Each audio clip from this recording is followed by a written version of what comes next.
ஆண்டவரும் இரட்சகருமாகிய இயேசு கிறிஸ்துவின் நாமத்தில் வாழ்த்துக்கள். இந்த நாளிலும் 1 கொரிந்தியர் 12வது அதிகாரம் 11வது வசனத்திலிருந்து 27வது வசனம் வரையிலும் நாம் தியானிக்கலாம். இதில் பவுல் அப்போஸ்தலன் சபையினுடைய உறுப்பினர்கள் யார், அதாவது சபையினுடைய அந்த அங்கத்தினர்கள் யார் என்று சொல்லிவிட்டு அதற்கு பின்பாக அந்த சபையினுடைய உறுப்பினர்களாக அங்கத்தினர்களாக இருக்கிறவர்கள் ஒரு மனித சரீரத்தினுடைய ஒரு அவயவங்களைப் போல அவர்கள் இருக்கிறார்கள்.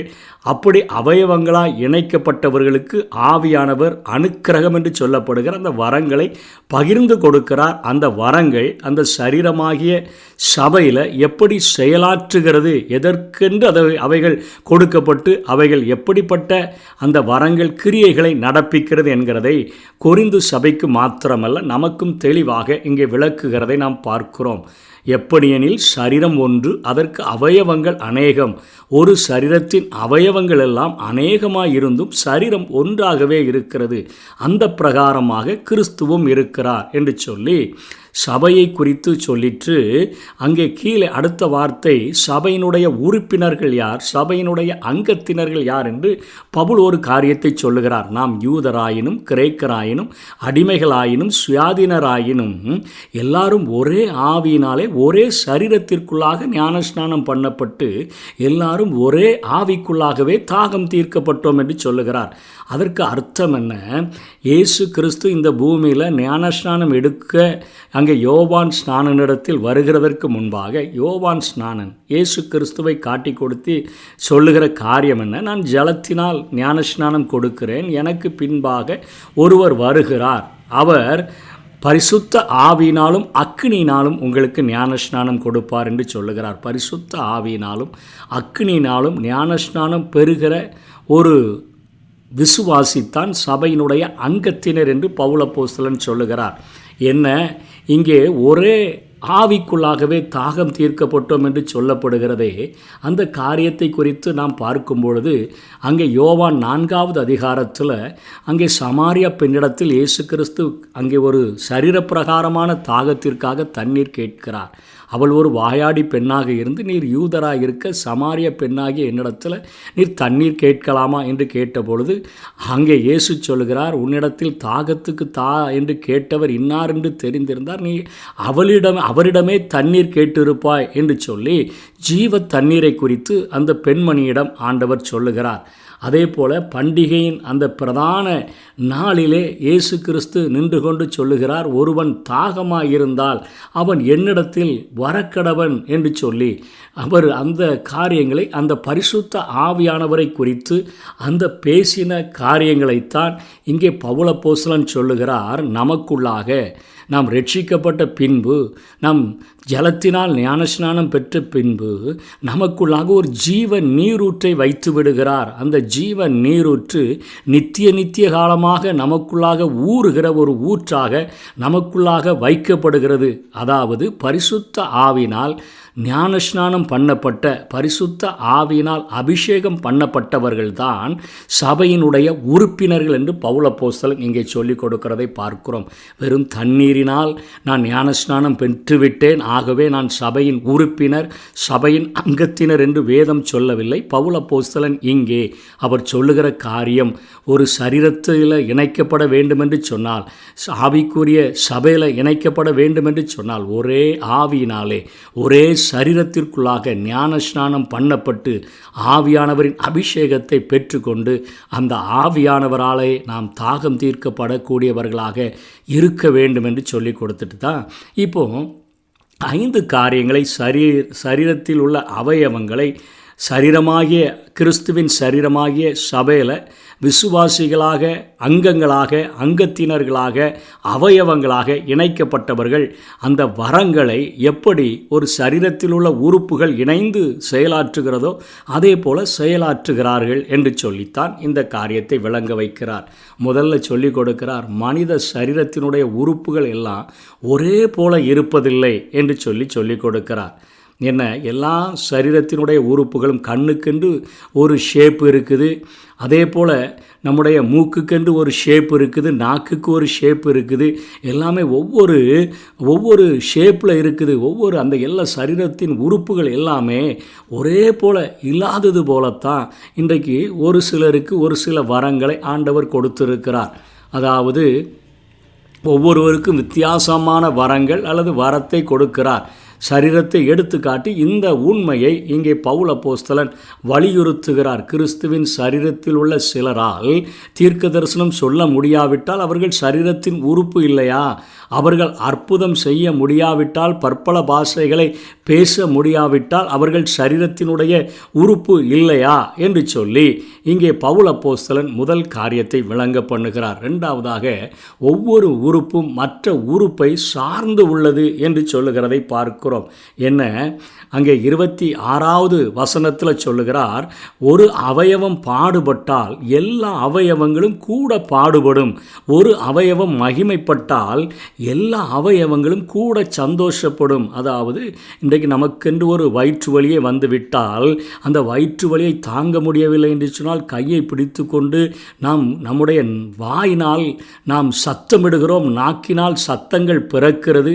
அதே போல் அந்த கண்களிலே வலி தாங்க முடியாவிட்டால் கண்ணீர் வருகிறது. ஒரு அவயவம் பாடுபட்டால் எல்லா அவயவங்களும் கூட பாடுபடும்.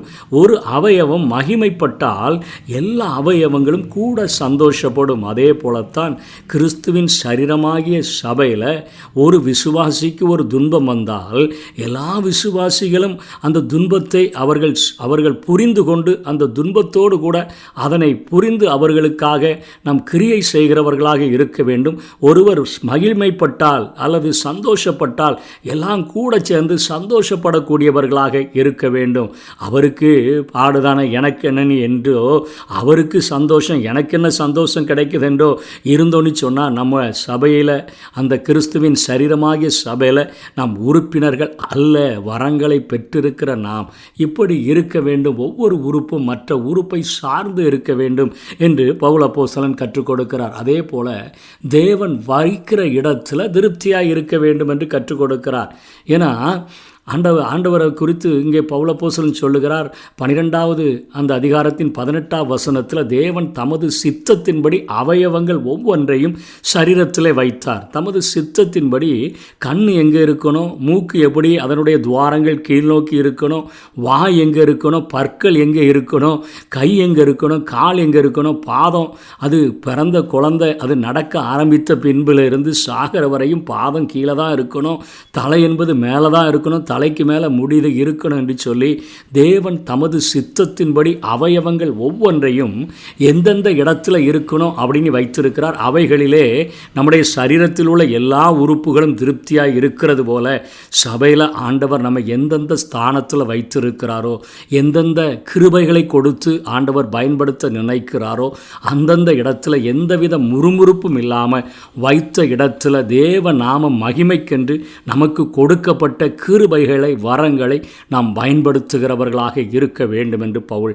சரீரத்திலிருந்து பாடத்தை வரங்களோடு கூட ஒப்பிட்டு கற்றுக் கொடுக்கிறதை பார்க்கிறோம்.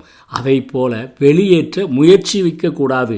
அதாவது இவர் சரியில்லை, இவருடைய காரியங்கள் எனக்கு ஒத்து போகலை, அதனால் இவரை வெளியேற்றிடணும் அப்படிங்கிற காரியமும் வரங்களை பெற்ற விசுவாசிகளிடம் காணப்படக்கூடாது என்று சொல்லி 21வது வசனத்தில் கண்ணு தான் எல்லாவற்றையும் பார்க்கிறதுனால அது கொஞ்சம் பெருமையாக இருந்துடக்கூடாது, கையை பார்த்து நீ எனக்கு வேண்டுவதில்லை என்றும், தலையானது கால்களை நோக்கி நீங்கள் எனக்கு வேண்டுவதில்லை என்றும் சொல்லக்கூடாது. கண்ணு கையை அவாய்ட் பண்ணிடக்கூடாது. தலை கால் வேண்டாம், கீழே தானே இருக்கிறேன், நான் மேலே இருக்கிறேனே, நான் உயர்ந்த அந்தஸ்தில் இருக்கிறேன்னு சொல்லி பெருமைப்பட்டு இருமாப்பு கொண்டு கீழான பணி செய்கிறதற்கு கிருபைகளை பெற்றவர்களை, வரங்களை பெற்றவர்களை ஏளனப்படுத்தி அவர்களை சபையை விட்டு வெளியே தள்ளிவிட முயற்சிக்கக்கூடாது. நம்முடைய சரீரத்தில் தலை என்னைக்காவது காலை பார்த்து நீ வேண்டான்னு சொல்லியிருக்குதா, அல்லது கையை பார்த்து நீ வேண்டான்னு சொல்லியிருக்குதா, கண்ணில் ஒரு தூசி தூசி விழுந்தாலே உடனே கண் பதைத்து அதை எடுப்பதற்கு முயற்சிக்கிறது போலத்தான இன்றைக்கு சபையில் உள்ள விசுவாசிகள் அத்தனை ஒற்றுமையுடையவர்களாக இருக்க வேண்டும் என்று பவுல் கற்றுக் கொடுக்கிறார். அதனைத் தொடர்ந்து சரீரத்தில் பிரிவினை உண்டாயிருக்கக்கூடாது என்று சொல்லுகிறார். 25ஆம் வசனத்தில் சரீரத்திலே பிரிவினை உண்டாயிராமல் அவயவங்கள் ஒன்றை குறித்து ஒன்று கவலையாக இருக்கும்படிக்கு தேவன் கணத்தில் குறை உள்ளதற்கு அதிக கணத்தை கொடுத்து இப்படி சரீரத்தை அமைத்திருக்கிறார். சரீரத்தில் பிரிவினைகள் இருக்கிறதில்ல. ஒரு கை வலது கையோடு கூட இடது கை ஒருபோதும் சண்டை போட்டுட்டு நீ எனக்கு உதவி செய்யக்கூடாது, நான் உனக்கு உதவி செய்யக்கூடாது என்று சொல்லுகிறதில்ல. ஒரு கால் எடுத்து வச்சோன்னா அடுத்த கால் அடுத்த காரியத்தை எடுக்குது. நான் உன் கூட சண்டை, அதனால் நீயே எடுத்து நடந்துக்கன்னு சொல்லி இடதுகால் ஒருபொழுதும் ஸ்ட்ரைக் பண்ணுகிறதில்லை. சரீரத்தில் 2 கண்கள் இருந்துச்சுன்னா ரெண்டும் ஒரே பார்வையை பார்க்கிறது. கால்கள் ஒன்றன் பின் ஒன்றாக வைத்தால் தான் நம்ம நடந்து செல்ல முடிகிறது.